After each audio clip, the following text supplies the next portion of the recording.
Hey, comic book fans, welcome back to Comic Book Corner 2.0 and fans. You're with me, Mike Spider Slayer, and welcome back to Road to Comic of the Year 2014. Now, guys, we will be doing the results of the group number 2, and then we will be also introducing group number 3 today. So your votes can start and will go up until next Monday night. So before we get to that group number 3, let's start off with group number 2 and see what you guys voted for. Now, last week's groupings had to do with Chew, Death of Wolverine, Green Arrow, issue number 1, Justice League, issue number 31, and the Superior Spider-Man, issue number 33, and Nova, issue number 13.1. So, where did your votes fall? It was a tight race, guys. Definitely not as clear-cut as I thought it was going to be. It was actually surprising. And so first off, what was the book that did not get a single vote? And I expected this, and it was Chew, Warrior Chicken Pollo.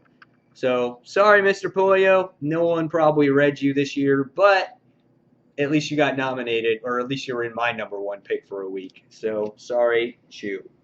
All right, another book did not get any votes for this grouping, and that was Nova, issue 13.1.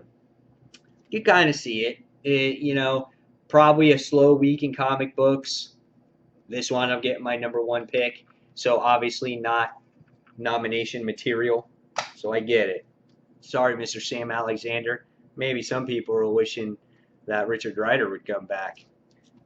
All right, so we're down to 4 comics left. What was the other book? Now, this book got some votes, and I was kind of scared almost for a second that we were going to have a second week in a row where this got nominated for Comic of the Week, or nominated of the Year, sorry. Now, Superior Spider-Man, Edge of Spider-Verse, issue number 33. It did get some votes, but not enough to crack the wild card or nominated Comic of the Year. All right, so now we're getting to the nitty-gritty, guys. What's it going to be? There's 3 comics left. Death of Wolverine, Green Arrow, and Justice League. Well, after lots of votes, I just wanted to say that there was an actual 3-way tie between Death of Wolverine, Green Arrow, and Justice League. Now, what happens in a tie? Well, yours truly has to make the call on this. And it was a very tough call because all 3 of these books were obviously number 1, and all 3 books are pretty worthy here. And I had to go with what was my favorite books. And first off, the book that's not making the cut is Justice League issue number 31. Hopefully I won't get assassinated because of this. This was a very well done book. I love Jeff Johns' writing in here. I love the introduction to Jessica Cruz. However, for me, it just fell a little bit short than the other 2 issues. So, guys, there will be a viewer's choice pick one week.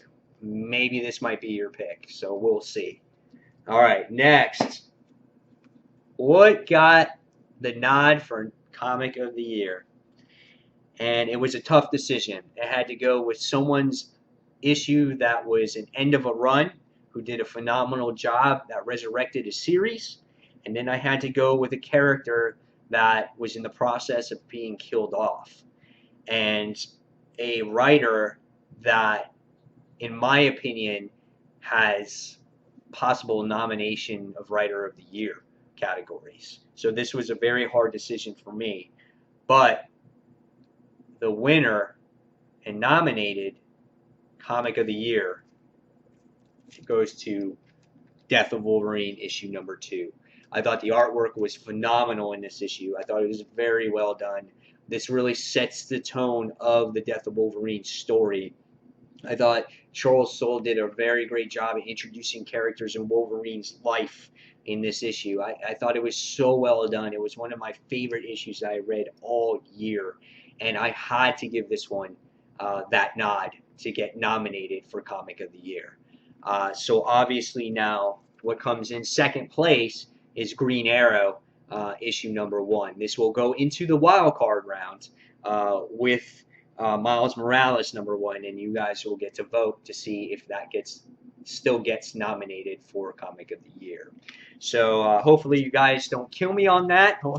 It was a tough decision. This is the second year I've been doing this, and out of all the groupings, I've never had a tie. And this time I had a 3-way tie, and it was a tough decision. So, and one of the last votes came to Death of Wolverine when I went scrolling down the comments.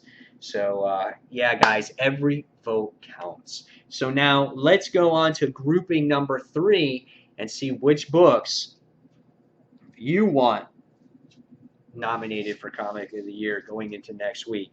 So the first book we're going to talk about is Original Sin, issue number 5 out of 8. If you guys remember this particular part of Original Sin, this was the story that had to do with Nick Fury and the origin of how he became the defender of the universe here. I thought this was a very well done story. I think Jason Aaron and Mike Deodato did a phenomenal job at the artwork in this and the writing in this book and telling the story of Nick Fury. This was it was a filler type of story, but it was so enjoyable to get to know what Nick Fury was back in the day and how he became to be the point that he is today. So really great stuff. So if you want this to be nominated for Comic of the Year, guys, please vote for Original Sin, issue number 5. All right, next book that gets that was number 1 on my list that could be possibly nominated for Comic of the Year, and that is Spider-Man 2099, issue number 2. This story had a lot of emotional beats into it. It had to do with Miles Morales having good interactions with Liz Allen here and his actual, I guess it was superintendent or janitor or whatever it was, the soup of the building in here, finding out that she had, I guess it was a cancer or leukemia or something like that. And we get to see Miguel trying to really fit in there. And again, Liz Allen finding out the secrets of Miguel O'Hara in here. And I thought this emotionally was a very well-written comic by Peter David. Probably the best he has written in this series to date. So if you guys want to see this nominated for Comic of the Year, please vote now. All right, next we're going with A Life with Archie, issue number 36. Now, if you guys don't read Archie comics, well, if you were in the dark of what was going on with Archie this past year, yeah, Archie got killed. When does that happen? Yeah, he literally winds up being dead on the floor in this particular issue. He wound up getting shot protecting, I think it was a person running for governor or mayor or whatnot. I don't exactly remember. But yeah, he wound up getting shot in here. It was a very sad issue, very dramatic, really well written in here. And this definitely got Comic of the Week for me. It's just something you don't see every day where Archie gets shot. I mean, when you see a death of a character that's been around for eons and eons in Archie comics, it's like, wow, they took it to a whole other level here. So if you guys want to see the death of Archie nominated for Comic of the Year, please vote now. All right, so we got 3 books left, and the next book goes to already the second Miles Morales issue of the year, and this is Miles Morales issue number 6. And this one had to do, I think, with, I'm trying to remember here, Peter Parker going to Mary Jane, and they're confessing. Peter is confessing, or not confessing, but he remembers everything that happens. He remembers himself dying. He remembers everything about his life, and this is the issue where you find out that this is really not a clone, that this is really a Peter Parker. And you also find out that the Green Goblin's not dead in this issue as well. Again, Miles Morales' Spider-Man is so well written by Brian Michael Bendis. How can you go wrong with this? So this is going to be a tough category, a tough bunch of issues here. And by the time we got to the end of this issue, we get to see Miles Morales kick some Green Goblin ass. So good book here, really well written. Miles Morales' Ultimate Spider-Man is a phenomenal read. So if you guys want this voted for, or if you guys want to vote this for nominated for Comic of the Year, please vote now. All right, so next we go on to also the second Green Arrow issue already in Road to Comic of the Year, and this is Green Arrow issue number 30. This book ends off with a cool cliffhanger here, and I thought Jeff Lemire did a great job on this run, guys. He gets a lot of credit for, again, resurrecting a series that was pretty much dead when the New 52 launched. But at the end of this issue, you wind up seeing Komodo taking a shot at Emiko, and let me just say that Ollie gets a shot into the heart in this particular issue, and that says it enough right there.